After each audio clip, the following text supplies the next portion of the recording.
and let it go, 'cause it'll lead away at your soul. Take a bottle of your favorite wine out on the porch and let me fade away. Let every color run, turning back to gray. Let it fade out with the sun.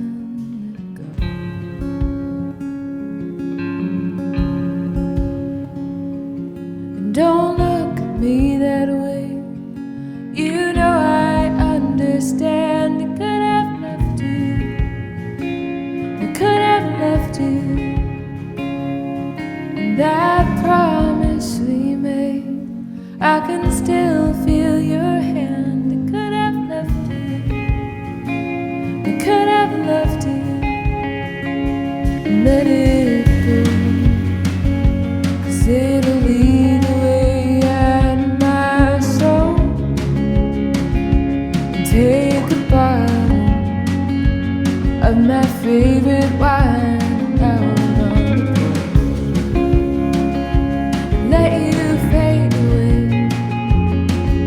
Let every color run, turning back to gray. Let you fade out with the sun.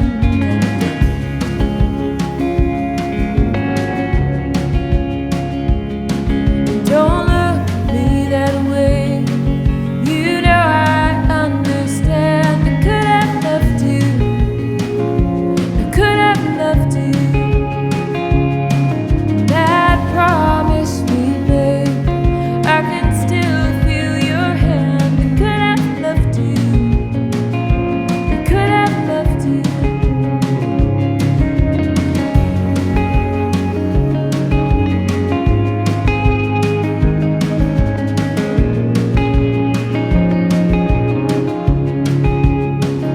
And all my life, I've been waiting for the one that I would find. So love and lose makes me realize that in love you have to choose. And all my life, I've been waiting for the one that I would find. So love and lose makes me realize that in love you have to choose.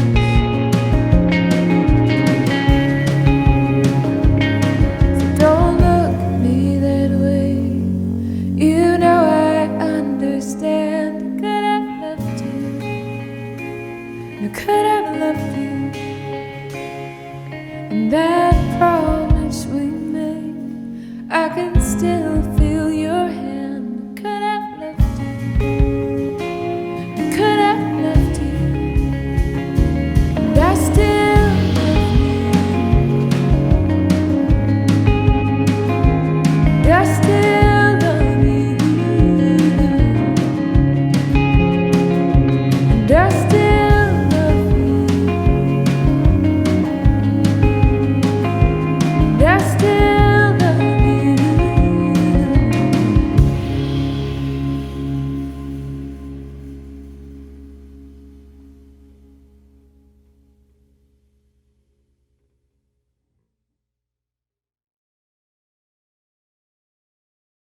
So you just made your debut last year and already have this follow-up album dropping. Is that a product of the pandemic? Is it a product of prolificness? Talk to me. What's going on? Um, Honestly, I think it was a product of high hopes. I think that I think that we really thought this pandemic would be tied up in a neat, messy, terrible bow. And that our idea was that we had all this material that we wanted to be really deliberate about, like, you know, if this thing is going to end, then like let's release a record so that we can keep the momentum going, because yeah, back in March, it was like we were building up to something really exciting, and then it just crashed and burned. So yeah, I think that was our feeling of like a really ambitious, like, this is going to be over and we're going to come out, you know, with a brand new album. And here we are, it's not over. So Yeah, exactly. at I least know. we have a brand new album. Yeah, it's like we look back and it was like, oh yeah, let's just hunker down for like 3 weeks or 6 weeks, whatever it was at the beginning, or 2 weeks even, Yeah. and then that'll be fine. And here we Yeah. are a year later. So might as well make Yes. some music, I guess. Yeah. And artists usually write records either at the beginning or the end of a relationship. But this thing really follows no guidebook. You're rummaging through a lot of seeming dichotomies, right? There's love and loss, there's heroes and villains, remembrance and regret. In all of that searching, what did y'all find? Yeah, I think this record ended up being like a really personal kind of reminder that songwriting for me is always strangely specific. Not specific, I said specific, prophetic.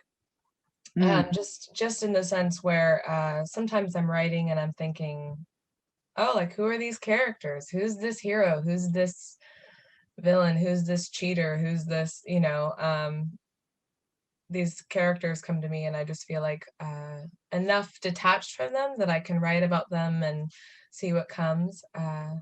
This album has really taken a turn as far as like what it's saying to me personally right now. I would bet so. And it sounds like maybe album 3 is starting to rear its head. Yeah, a bit. You could say that. Yeah.